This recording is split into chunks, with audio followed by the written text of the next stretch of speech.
Olá, meus amigos. Na conversa de hoje, nós vamos fazer uma introdução a essa abordagem denominada de Spline de regressão adaptativa multivariada, com a sigla MARS. É uma técnica preditiva bastante interessante que tem potencial de uso na área de genética e melhoramento. Nessa aula, nessa nossa conversa, nós pretendemos apenas apresentar alguns conceitos básicos e uma aplicação para que o nosso ouvinte tenha uma ideia das particularidades e do emprego da técnica para a solução de alguns problemas de predição. Bom, vamos começar apresentando então a ideia do que seria o MARS. É um algoritmo e, consequentemente, sendo um algoritmo, nós precisamos instruir o computador com uma série de passos, de etapas, para que a gente tenha o nosso modelo preditivo. E cria um modelo linear com ou sem interação entre várias variáveis. Então essa é uma novidade de identificar não só aquelas entradas importantes e também identificar quais entradas interagem uma com outras. E ele faz isso por partes. Então fornece um conjunto de etapas intuitivas para se obter um padrão não linear, após compreender o conceito de relação de regressão linear. Então nós estamos vendo aqui na figura, onde a cada passo, a cada bloco de conjunto de dados, há a tentativa de se ajustar um determinado polinômio. O spline já é algo conhecido na área da estatística, na área de cálculo numérico, e é uma função definida por partes em relação ao polinômio. Ao invés de a gente modelar um conjunto de observações com um único polinômio, então nós vamos usar a estratégia de escolher pontos distintos dentro do intervalo. Então nós vamos escolher nós. E dentro desses nós é definido um polinômio para cada intervalo, de forma a modelar curvas complexas usando polinômios mais simples. O spline, então, é a curva definida matematicamente por dois ou mais pontos de controle, que a gente pode estabelecer esse número e a posição de uma forma adotando algum critério de otimização. Os pontos de controle que ficam na curva são chamados de nós. Os demais pontos definem, então, a tangente à curva em seus respectivos nós. Então, aqui está um exemplo onde nós temos dois pontos, dois nós A e D, e temos alguns pontos, o B e C. Então, essa curva é delimitada pelos nós A e D. Você tem uma curva e nesses nós, a tangente, essas tangentes que passam por AB e CD, ou DC, elas podem ser alteradas de forma que você então alteraria essa configuração dessa curva, que no nosso caso vai ser um polinômio. Então, se você variar essas posições de B e C, a curva varia sua inclinação, mas continua sempre passando pelos nós A e D. Então, o que vai definir vai ser exatamente essas inclinações. Então, vamos ver aqui o que seria um spline. Então, nós vamos pensar aqui em uma função f de x. E vamos pensar que ela está tabelada em n mais 1 pontos. Nós vamos pensar, então, numa função discreta, que você tem n mais 1 pontos, e procuramos, então, um polinômio que passe por todos esses pontos tabelados. Uma solução seria interpolar em vários grupos de pontos. Então, você tem aqui uma curva, uma f de x, e nós podemos, então, para tentar ajustar essa curva, escolher esses pontos, 1, 2, 3, 4, 5. E aí, então, a gente pode tentar interpolar desse ponto até esse ponto, desse até esse, desse até esse, desse até esse. Mas com a exigência de que essa interpolação ela tem que ser contínua. E você tem que ter o entendimento dessa curva, dos pontos de máximo, de mínimo e de inflexão. Então é necessário que tenha derivada até a ordem que você deseja, a primeira, a segunda, a terceira, para você então reconhecer o que existe dentro desse intervalo. Se existe então um máximo, se existe um mínimo, se existe aí uma cúbica com algum ponto de inflexão e assim por diante. Nós vamos então ter alguns termos. Esse S de grau P de x é a função spline de grau P, com os nós nos pontos tabelados. Você vai especificar aqui no caso 1, 2, 3, 4, 5. Né? E o polinômio de grau P em cada um desses intervalos, de xi até xi mais 1, xi mais 1 até xi mais 2. Então, nós vamos representar esses polinômios que existem dentro desse cada intervalo por S minúsculo. Então, existem algumas regras para que você estabeleça esse SP, essa função spline de grau P. A primeira regra é que a cada subintervalo, esse SP terá um grau P, normalmente linear ou cúbico. O cúbico você passa a ter uma derivada, a segunda derivada e a primeira derivada. Cada par de pontos será definida como um polinômio, com S pequeno. Então, S grande refere-se à função spline. E S minúsculo nós vamos usar para designar o polinômio que interpola cada par de pontos. Então, SP maiúsculo é a função spline e os polinômios individuais em cada intervalo nós vamos chamar de S1, S2 até Sn. Né? A segunda regra, que SP deve ser contínua e derivável até a ordem P-1 dentro desse intervalo, do jeito que você desejar. Normalmente, ou você usa linear ou você usa cúbica na intenção de ter a primeira e segunda derivada. A terceira regra, que é a função SP em cada ponto de intervalo, é então chamada de spline interpolante.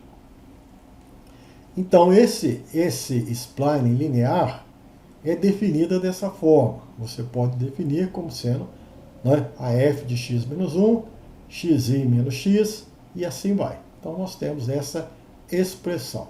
Vamos dar um exemplo em que você tem uma função f de x igual a x3 menos 3x mais 2. E que teria essa curva, aqui apresentada em laranja. Então, a função spline linear, que interpola os pontos tabelados, nós vamos obter. E vamos imaginar que eu tenho esses pontos, né? Esses pontos que eu coloquei aqui, o menos 2 ou menos 1, o ponto de x igual a 0, de x igual a 1 e de x igual a 2.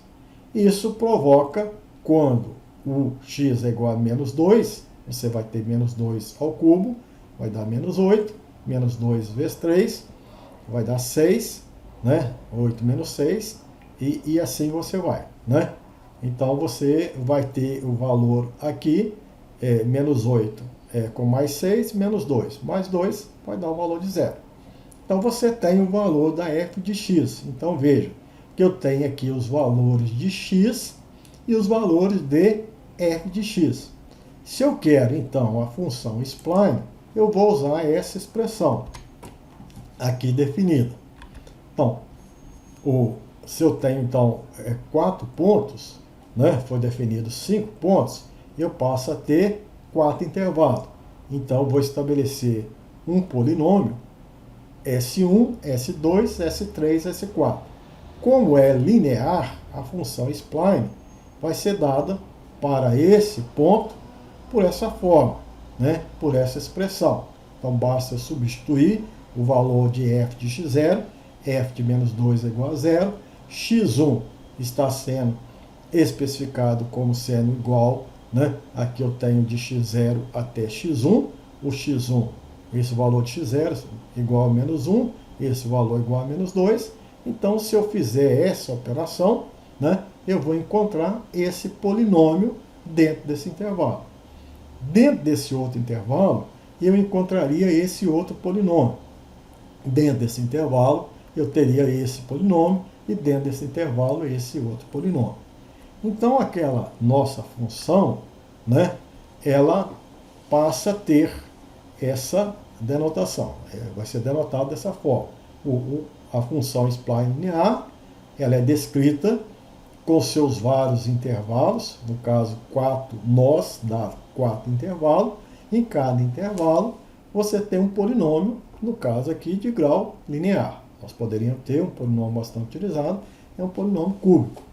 E aí então você consegue descrever essa função complexa por essa função spline, que ela é contínua, né? Contínua em cada um desses nós e tem essa curvatura. Será que essa função spline mais simples, linear, ela substituiria essa função mais complexa? Então o valor predito estaria próximo do valor observado dentro desse intervalo? Então veja, nós poderíamos melhorar essa função spline com maior quantidade de intervalo.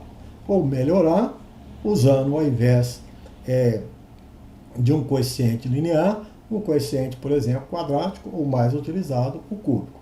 Então veja que é uma técnica que visa interpolar e visa também fazer um processo preditivo de um fenômeno. Nesse caso aqui, nós conhecíamos o fenômeno laranja, que era uma curva definida aí, do terceiro grau. Mas muitas vezes nós temos um conjunto de dados e não conhecemos então a curva real. O que nós procuramos é uma maneira alternativa de ajustar o meu conjunto de dados a essa função spline. Pois bem, existe um algoritmo. Você tem que ter os dados iniciais, né, que você fornece o programa. Você tem o vetor de valores. Você tem que ter o x0, o x1, até xn. Nesse caso, você vai ter vários intervalos, né? E você já deve ter os valores, né, discretos de cada um desses pontos.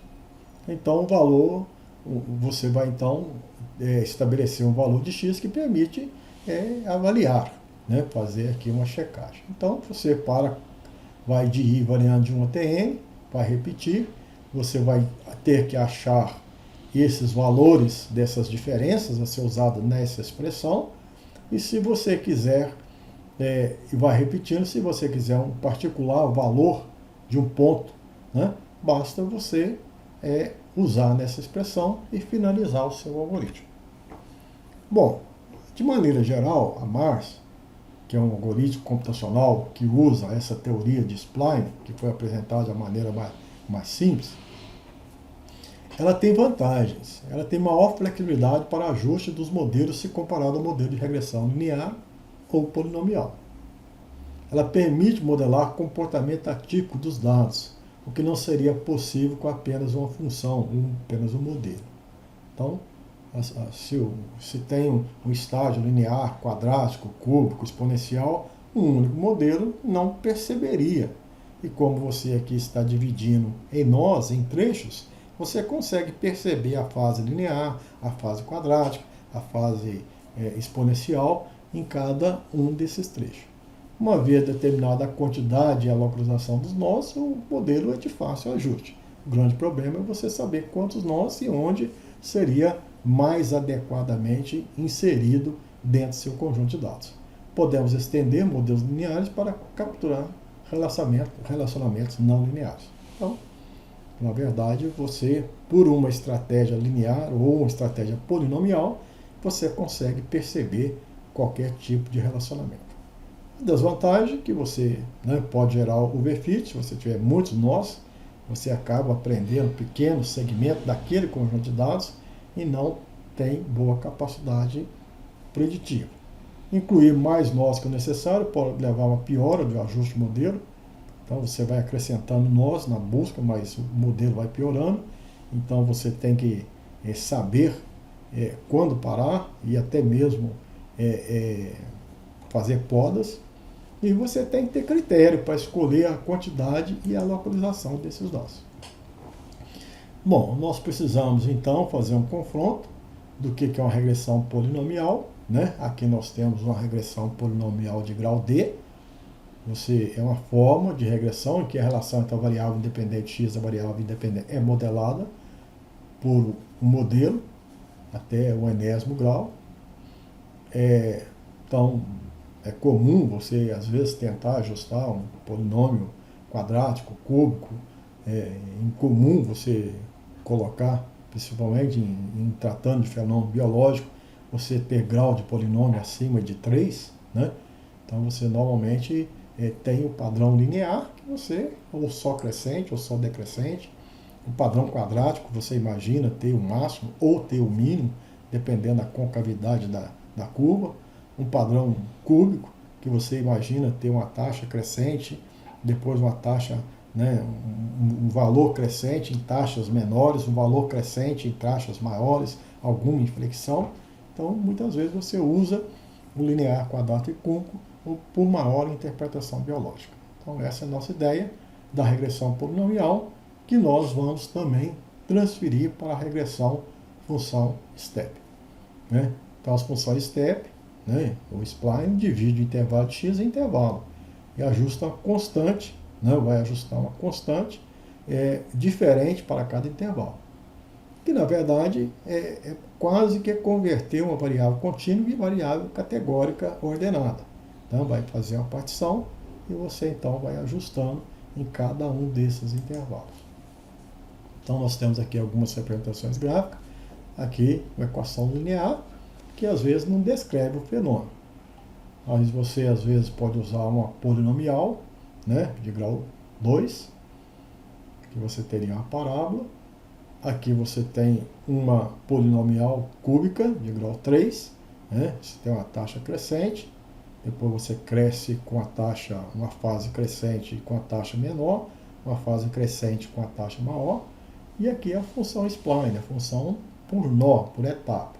Você tenta descrever o fenômeno, podemos descrever de forma linear nessa primeira etapa, depois nessa segunda etapa, depois nessa terceira etapa.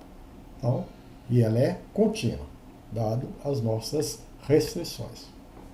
Então, o Mars, né, ele fornece uma abordagem conveniente para capturar os aspectos de não linearidade da regressão polinomial, avaliando os pontos de corte, semelhante às funções de etapa, de passo. O procedimento avalia cada ponto de dados para cada preditor como nó e cria um modelo de regressão linear, né, com os recursos das suas entradas. Então, a cada ponto nós vamos tentar ajustar, né, vamos dividir em vários nós e vamos tentar ajustar aqui polinômios.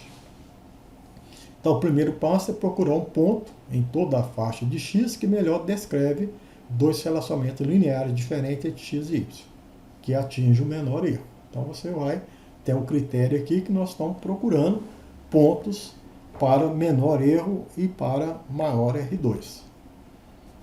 Aí você cria o que a gente chama de funções de base, são definidas em pares. Então, existe um valor abaixo e um valor acima daquele ponto, né? Usando o nó ou valor de variável que define o ponto de inflexão ao longo do intervalo de um preditor. Então, você pode fazer isso aí, você vai estabelecendo os nós em duas etapas. A etapa forward, que é a fase que seleciona todos os pontos de separação possível e determina a função de base.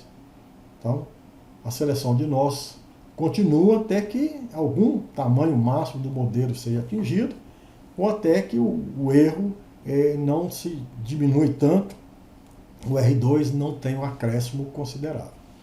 Então, se você tem uma variável x, você vai definir esse ômega aqui em vários pontos de corte. E aí você passa a ter uma coleção de funções de base, que é exatamente esses pares que a gente chama de par reflexivo. Se você tem um ponto, no ponto T, você passa a ter valores abaixo e valores acima de T. Então você vai fazer isso e vai ajustar aqui esses polinômios, né, para cada um desses intervalos que vai de x1 até x2, até o valor de vários pontos que você tenha cortado. Você, para um determinado, mesmo que você tenha um problema multivariado, você pode estabelecer mais de um nó para cada variável. Às vezes você tem x1, x2, x3. Eu vou fazer nós em x1, nós em x2, nós em x3, vários nós em X1, vários nós em X2, e às vezes X3 nem sequer é utilizado. Então você tem que identificar quais são as variáveis que você vai fazer as partições. Algumas serão importantes, consequentemente serão envolvidas, e outras podem nem sequer ser usadas. Em alguns modelos você pode até avaliar o corte X1, corte X2 e uma interação entre X1 e X2. Uma vez que você estabeleceu os pontos, você tem a etapa backward. E nesse caso é a fase que você elimina dessas funções de base aquelas que são redundantes. Então o excesso ele pode até provocar overfit.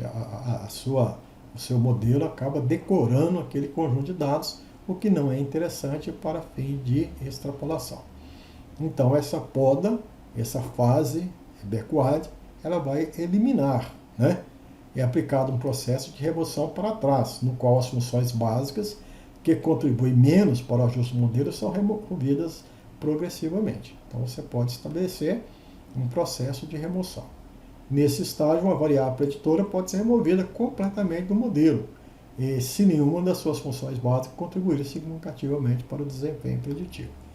Então você pode entrar com várias variáveis, mas não significa que alguma variável vai de fato contribuir para o ajuste. Ela pode até na primeira fase contribuir, mas na segunda etapa ela ser removida. Então, a gente vai obter as equações para os dois intervalos, né? A sequência de modelo gerada a partir desse processo é então avaliada usando validação cruzada. Você pode fazer um processo de validação cruzada que a gente chama generalizado, ou seja, que você adota um conjunto de valores, não tira um indivíduo por um, né? Então, nós vamos comentar posteriormente como é que a gente codifica o valor da validação cruzada generalizada. E o modelo de melhor ajuste preditivo é então selecionado. Então, a Mara oferece a vantagem de trabalhar com o efeito aditivo principal, né? Ou seja, trabalhar com as entradas X1, X2, X3, Xn, e avaliar também com os efeitos de interação. É possível identificar quais as variáveis que mais contribuem de forma interativa, que nas técnicas convencionais nós não percebemos esse tipo de coisa. Então, no artigo do Friedman, que propõe esse spline, e ele então diz que o nosso conjunto de dados ele é particionado, né, de forma que você então vai ter vários intervalos nesse espaço 1, espaço 2, espaço 3, espaço 4, que determina então as suas áreas para o estabelecimento do seu modelo. Então, nesse caso aqui, nós temos um exemplo em que há uma partição nessa variável, nesse ponto, então é ajustada aqui uma reta anterior e posterior a esse ponto. Uma vez que você encontrou um nó, esse nó com algum critério, é o ponto onde você tem maior R2, menor erro, né? Você então continua procurando um outro nó. Então você pode procurar um outro nó, né, dentro desse intervalo ou dentro desse intervalo. Então você vai particionar os seus arquivos, o seu conjunto de dados. Então o novo nó é encontrado aqui. Então você tem aqui um acréscimo, se você partir aqui, é a melhor opção de promover um acréscimo em termos de R2, em termos de diminuir o erro. O processo pode continuar até que muitos nós sejam encontrados, produzindo um padrão altamente não linear. Então veja que agora o padrão geral não é linear. Bom, você tem que ter uma preocupação, porque incluir muitos nós pode permitir descrever um ótimo relacionamento, né, com os dados de treinamento. Porém, você pode perder a capacidade de analisação. É o caso do overfit. O modelo é adequado para conjunto de dados de treinamento, mas não seria adequado para validação. Então é o caso aqui de você entender esse fenômeno que decresce, aqui decresce, sobe, aqui cai. Então é algo que tem um excesso de nó e às vezes não se entende o fenômeno como um todo, né? Então a poda ela é necessária. Uma vez que o conjunto completo de nó tenha sido criado, podemos remover sequencialmente os nós. Então nós podemos remover o primeiro, o segundo, que não contribui significativamente para a precisão. Então você faz a análise com todos os nós e tem um R2 de 90%. Aí testa, vou tirar esse, tirar esse, tirar esse. Bom, se eu tirar um, o R2 cai para 89%. Então eu posso tirar, que a queda não foi tão importante. Esse processo é conhecido como poda e podemos usar a validação cruzada para encontrar o número ideal de nós. Então você tem um conjunto de dados, né, e vai vendo a retirada, conjunto de dados para treinamento, conjunto de dados para validação, e vai percebendo qual que é a melhor estratégia de remoção. Bom, então vamos tentar aqui dar um exemplo num conjunto de dados, que a gente tem aqui 200 linhas, 6 variáveis, e nós podemos fazer aqui, né, um arquivo que tenha a variável resposta e 5 variáveis explicativas.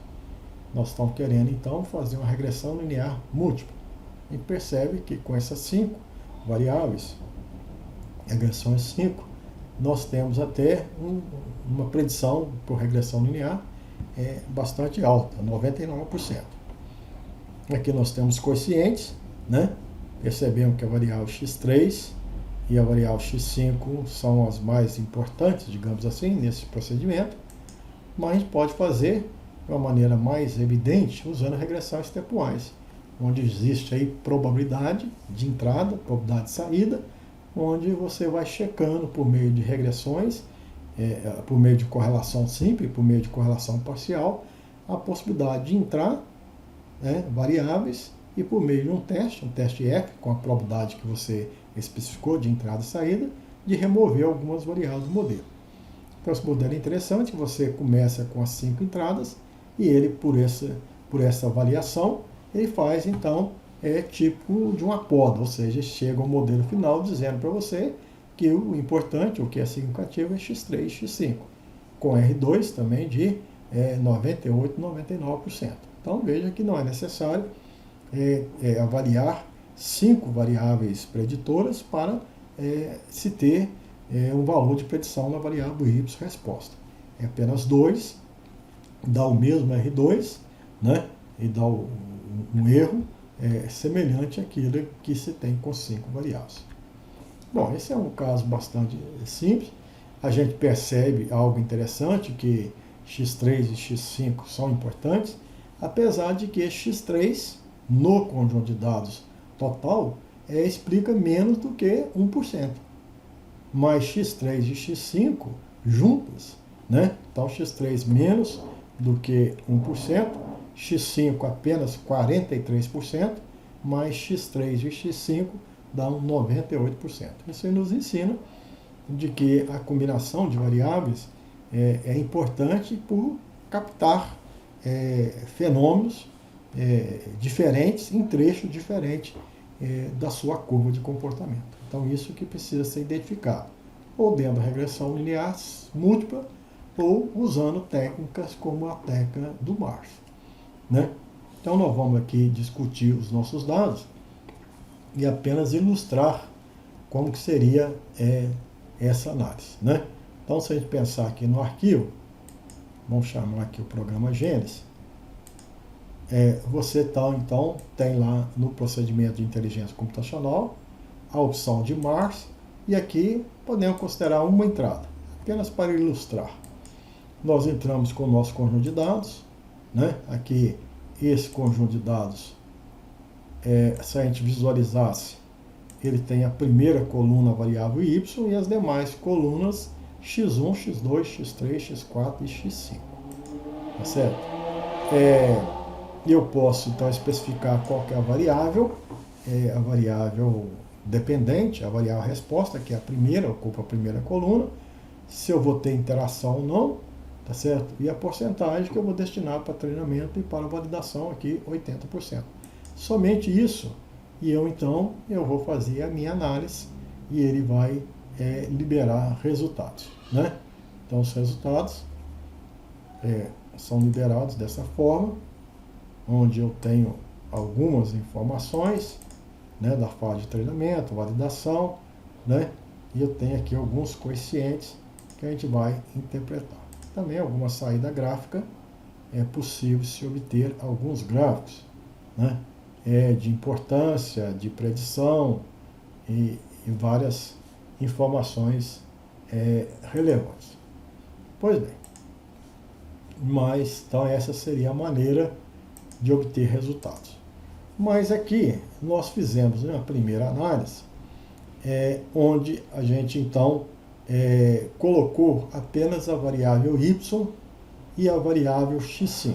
Um arquivo apenas uma relação linear, né? Então nós, aqui nessa análise de y e x5, a gente tem um R2 de 43%.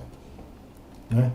Então veja que nesse modelo linear, ele não vai ser superior, mas vai se igualar à regressão linear. Então a gente percebe que para esse conjunto de dados, houve então a tentativa de se fazer várias funções de base, várias partições. Houve a partição no ponto 83, então estabeleceu duas áreas, né? Acima, V2 aqui corresponde a x5, porque o meu arquivo tem apenas duas colunas, V1 e V2. V1 é y e V2 é a variável x5. Né? Não é a variável x2, é apenas questão de montagem do modelo.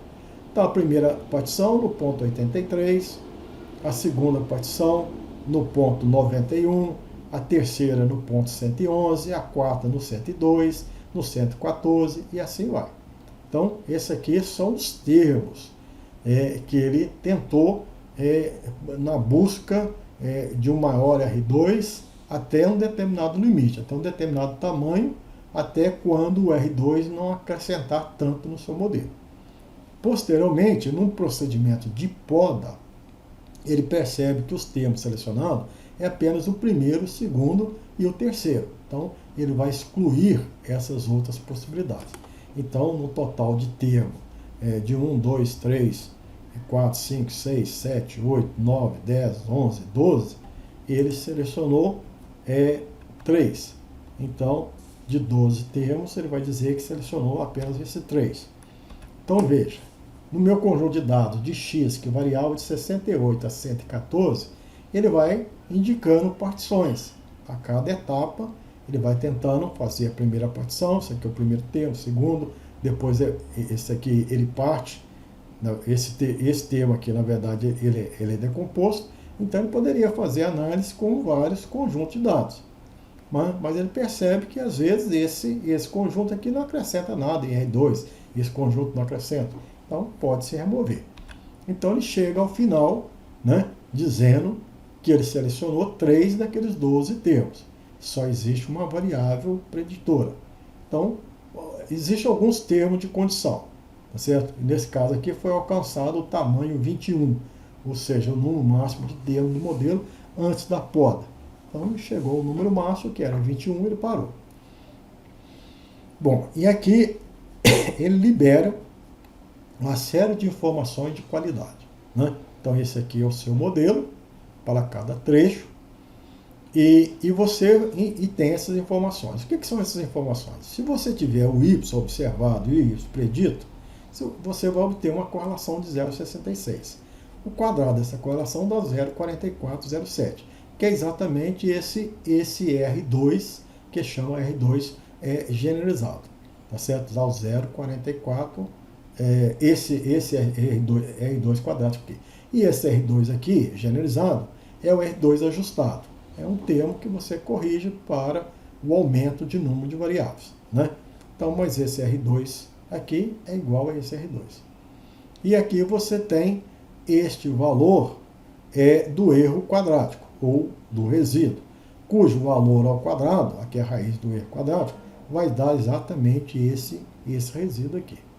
E nós temos essa validação cruzada, generalizada, que se a gente for, né, aqui é o erro quadrático, colocado aqui 11.398, 11.399, então a gente pode simplesmente obter essas estimativas comparando valores observados com valores preditos. Essa validação cruzada generalizada é um artigo do Friedman, ele traz uma expressão, né? E aí vai depender de um conhecimento, de uma série de informações. Mas, de maneira geral, vai depender do número de nós, do número de parâmetros. Isso envolve aí até uma penalidade no processo. A gente precisa estudar de forma mais detalhada para verificar essa penalização, né? E isso aqui é necessário para a suavização, para a continuidade das curvas. Então você pode ter um número de parâmetro igual a 5 e de certa forma você pode estimar esse C, essa validação cruzada generalizada, como sendo aqui 59,91, que é próximo do valor do que o procedimento utiliza, né? Então são medidas da qualidade do seu modelo. Ali nós fizemos apenas uma regressão simples, e aqui é uma regressão de Y com as 5 variáveis, né? Cujo R2, daquela nossa regressão linear múltipla, nós já tínhamos visto que era de cerca de 99%. Então é difícil de alcançar o valor maior que isso. Então vamos ver o que aconteceu aqui com o Mars aplicado numa abordagem multivariada. Aqui sem pensar na possibilidade de interação, apenas os efeitos principais. Então os números de termos que ele consegue, então ele conseguiu vários termos, 1, 2, 3, 4, 5, 6. No processo de poda, ele determina que todos os termos serão utilizados.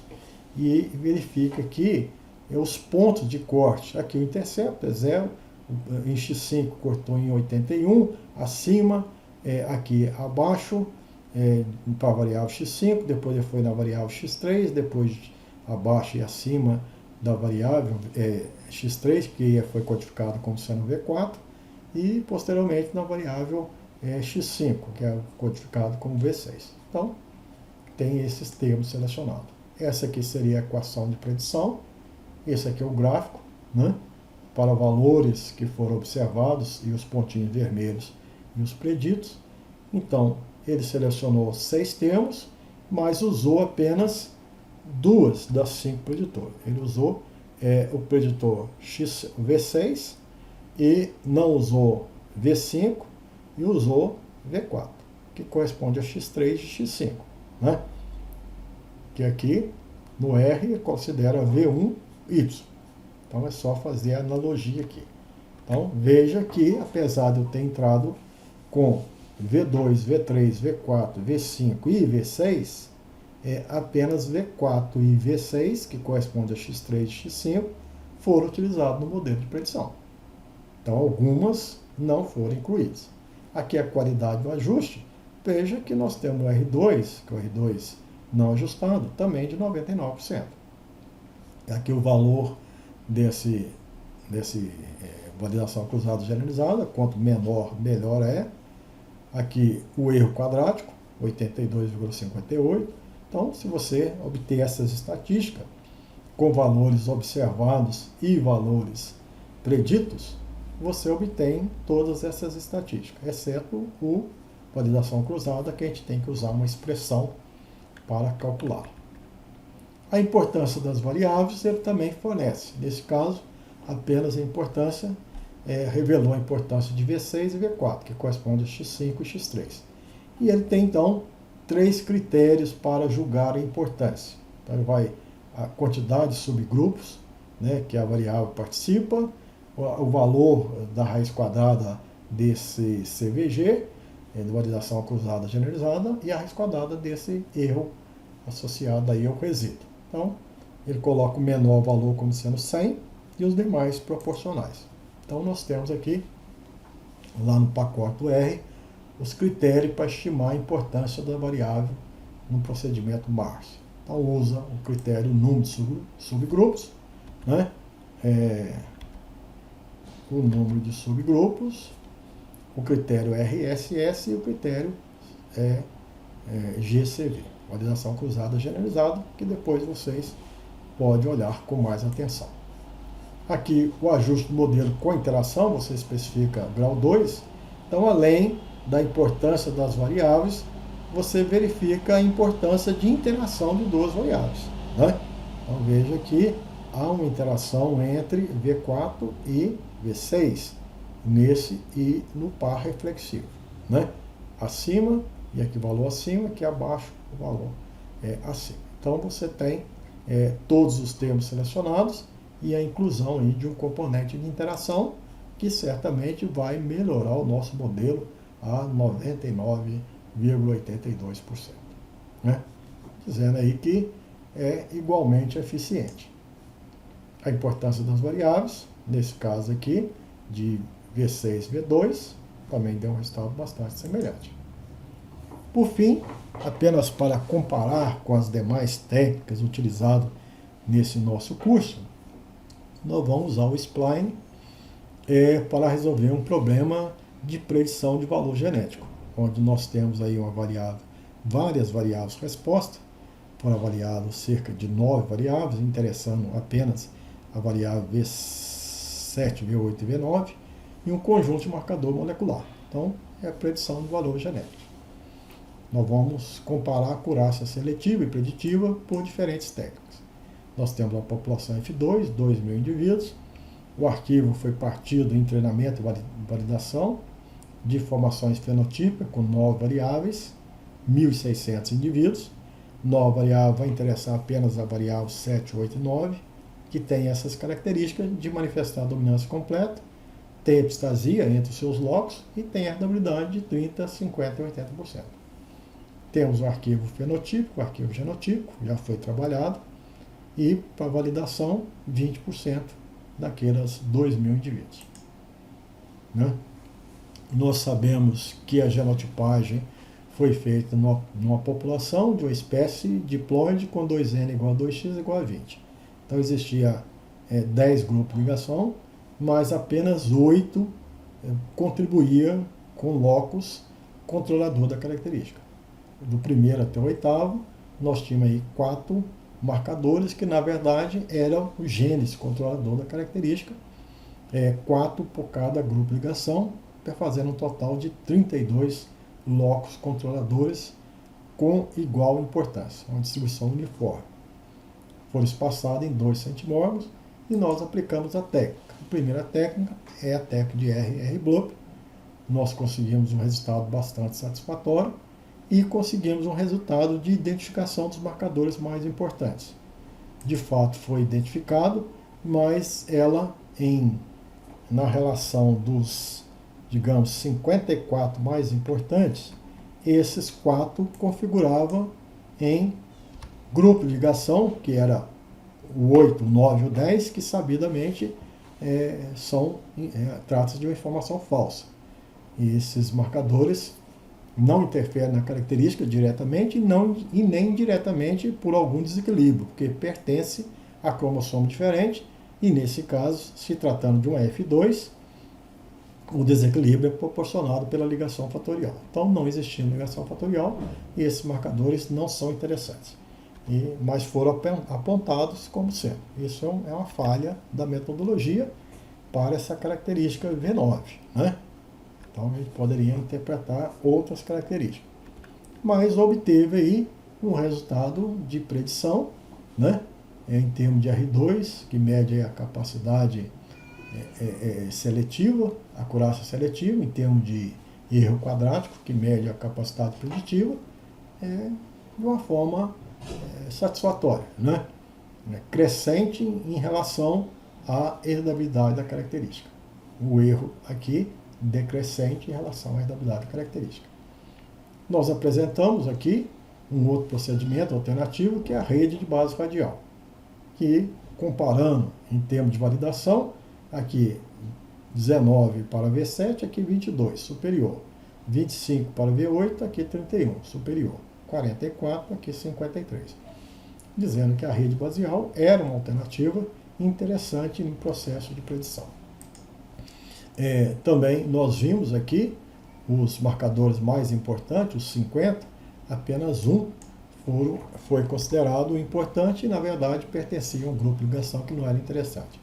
Mas um resultado questionável, porque às vezes concentrava muitos marcadores em um grupo de ligação e poucos em outro.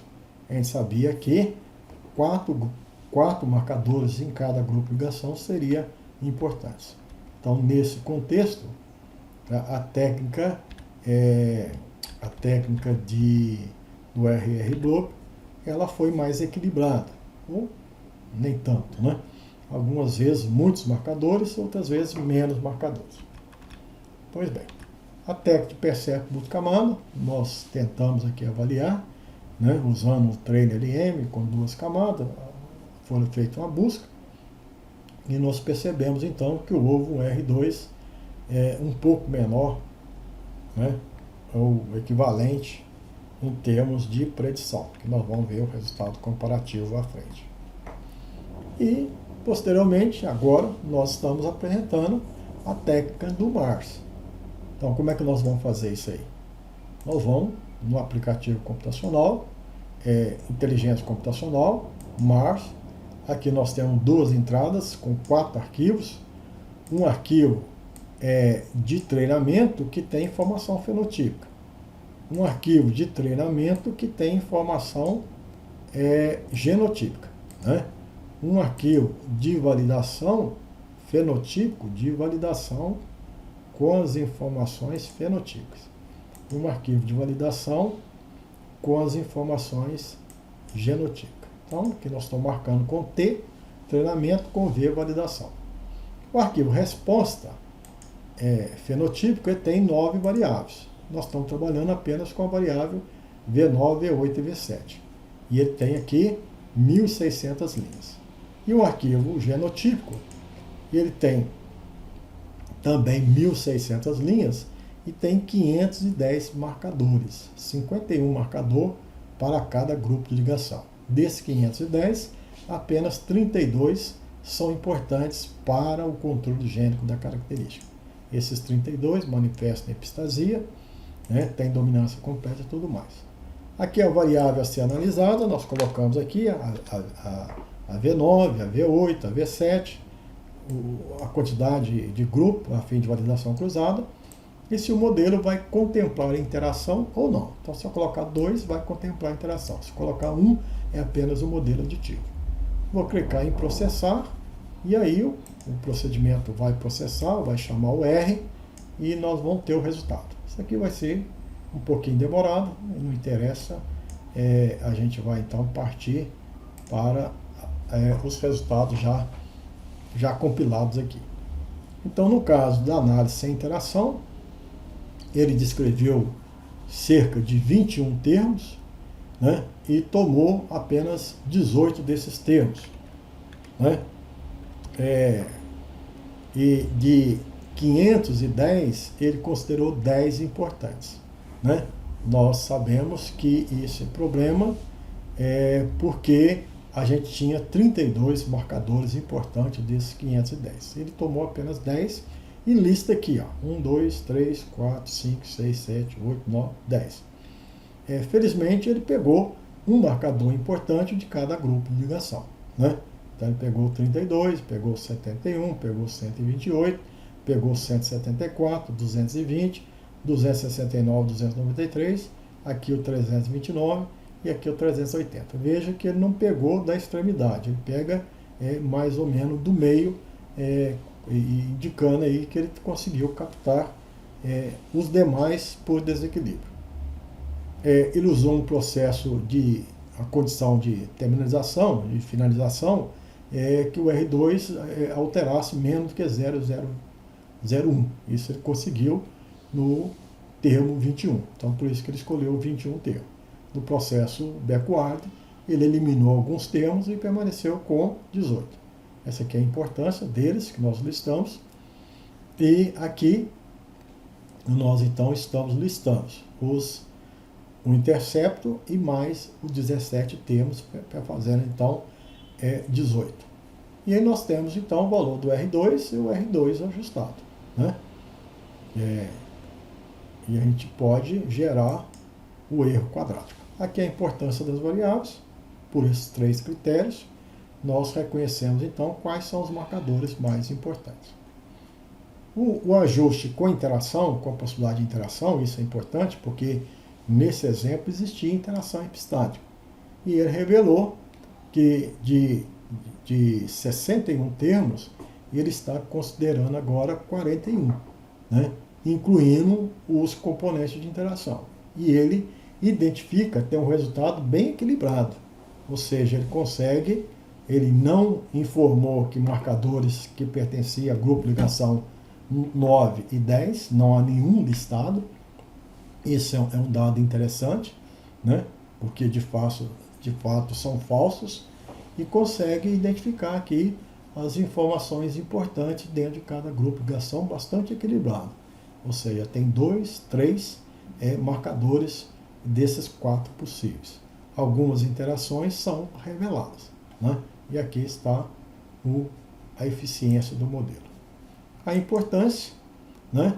E aqui os valores da eficiência no procedimento de validação. O R2 e o erro quadrático. Bom, nós chegamos ao final com esse exemplo, que foi trabalhado com várias técnicas, né? Com RR-Blup, com rede base radial, com percept multicamada, árvore de decisão, bag, random forest, boost, e aqui o MAR linear, aditivo, e o MAR com interação. Então, para esse conjunto de dados, a gente verifica que destaca para V7, que tem baixa heredabilidade, a rede base radial, né, mostrou-se bastante interessante, ou seja, com um R2 de validação de 22%, seguido pelo BAG e pelo Random Forest, né? Equivalente aqui o valor de 22, 21, 21. Então, rede base radial se destacando. Com relação a V8, que tinha uma heredabilidade um pouco maior, a rede baseal também destaca 31,15, o BAG 31,71 e o Boost com 32, né? Mas aqui 1% de diferença. O Boost se destacando, mas em segundo e terceiro lugar, o BAG e a rede base radial. E a V9, a gente percebe aqui que algumas técnicas se destacam. O Boost, né? Aqui nós temos em segundo lugar MAR, com as interações, com o modelo que contempla interação, seguido então por Random Forest e BAG, né? Então o que fica aqui, essa tabela, ela não aponta definitivamente técnica superior ou técnica inferior, são resultados para aquele conjunto de dados, né? E resultados de apenas uma partição, nem sequer nós repetimos, nem sequer tem a validação cruzada para ver a repetibilidade do resultado. Então, não se traduz definitivamente em resultados que comprovam que a técnica A é superior, que a técnica B é inferior. Apenas demonstra a potencialidade das técnicas, né? Então, nós apenas queremos agora, nesse momento, dizer que para determinados conjuntos de dados, para predição, o biometrista ou cientista de dados, que no meu entendimento o biometrista contempla todos os quesitos desse profissional, aquele indivíduo que ele processa os dados, é capaz de empregar estatística apropriada, então ele tem conhecimento sobre os aplicativos computacionais, seja o programa Gênesis, seja o programa R, seja o MATLAB, seja o Python, então ele tem que ter linguagem, tem que instruir o computador para análise de dados, então ele tem certo conhecimento da computação. É um indivíduo que tem conhecimento na parte da estatística, da fundamentação estatística, das propriedades inerentes à técnica do MARS, inerente ao RBF, inerente à árvore de decisão. Então ele tem o conhecimento, as propriedades que estão envolvidas, se é necessário médias, variâncias, se é necessário conhecer todos os conjuntos de dados, se é necessário fazer partições. Então ele tem conhecimento estatístico e ele tem conhecimento da biologia, da genética que está envolvido. Nós aqui sabemos perfeitamente que características de heredabilidades diferentes, né, promovem resultados menores e maiores em termos de eficiência. Isso é algo que é conhecimento da biologia. Nós temos aí expectativas de que modelos, às vezes, que não contemplam interações, pode vir a não ter bom desempenho, porque as interações são importantes, a epistasia pode ser que seja importante, pode não ser, são conceitos biológicos que estão envolvidos. Então é importante que você, com todo o seu conhecimento, com todo o arsenal de estatística, de recursos computacionais, você então tenha soluções para ser apresentada em termos de análise de dados. Então é necessário que a gente tenha essas soluções. Pois bem, então esse aqui é um conjunto de resultados com a aplicação de várias técnicas, e nós podemos considerar que Mars é uma técnica alternativa e que merece ser do conhecimento dos pesquisadores. Por hora é só, a gente agradece então a atenção de todos. Até a próxima, não esqueça de visitar os nossos sites. Por hora